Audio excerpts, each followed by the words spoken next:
Hello, മിയാനി കിച്ചണിലേക്ക് എല്ലാവർക്കും സ്വാഗതം. ഇന്ന് നമ്മൾ കുക്കിംഗ് ഒന്നും അല്ല ചെയ്യാൻ പോകുന്നത് കേട്ടോ. ഇന്ന് ഞാനൊരു റോസ്റ്റഡ് കാജു ഉണ്ടാക്കാൻ പോവാണ്. ഇത് നമുക്ക് 4 മണിക്ക് ചായ കുടിക്കുമ്പോഴൊക്കെ അതിൻ്റെ കൂടെ കഴിക്കാനും പിന്നെ വെറുതെ ഇന്ന് കഴിക്കാനും ഒക്കെ നല്ല ടേസ്റ്റാണിത്. എത്ര കഴിച്ചാലും മതി വരത്തില്ല, കഴിച്ചുകൊണ്ടേയിരിക്കും. അങ്ങനെ ഒരു റോസ്റ്റഡ് കാജു നമുക്കിവിടെ ഉണ്ടാക്കുന്നത് എങ്ങനെയാണെന്ന് നോക്കാം.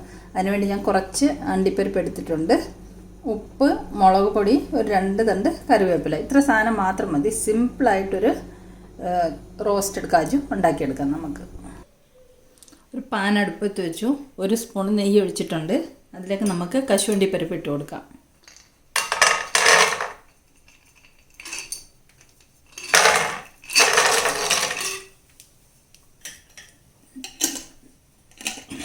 ഇത് നമുക്ക് നല്ലോണം ഒന്ന് വറുത്തെടുക്കാം.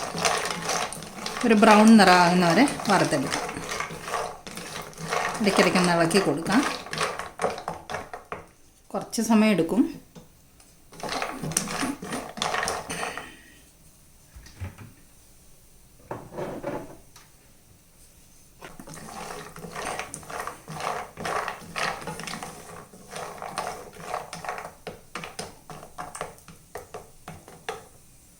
ഒരു 5 മിനിറ്റ് ഇടയ്ക്കിടയ്ക്ക് ഇളക്കി കൊടുത്ത് നമുക്കിത് വറുത്തെടുക്കാം.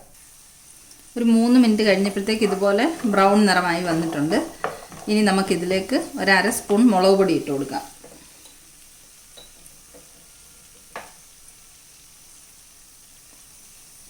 അര സ്പൂൺ മതി, അധികം എരിവ് വേണ്ട.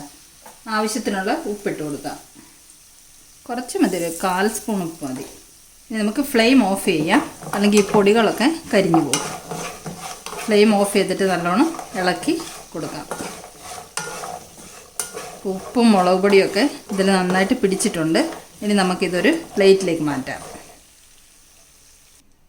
ഇനി ഈ പാനിലേക്ക് തന്നെ നമുക്ക് 2 തണ്ട് കറിവേപ്പില ഇട്ട് വറുത്തെടുക്കാം.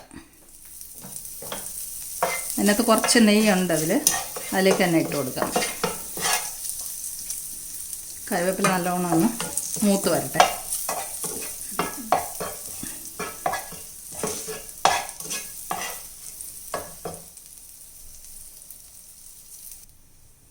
കറിവേപ്പില വറുത്തെടുത്തിട്ടുണ്ട്. ഇത് നമുക്ക് കശുവണ്ടിപ്പരിപ്പിൻ്റെ മുകളിലേക്ക് ഇട്ട് കൊടുക്കാം. കറിവേപ്പിലയൊക്കെ വറുത്തത് കശുവണ്ടിപ്പരിപ്പിൻ്റെ മുകളിലേക്ക് ഇട്ട് കൊടുത്തിട്ടുണ്ട്.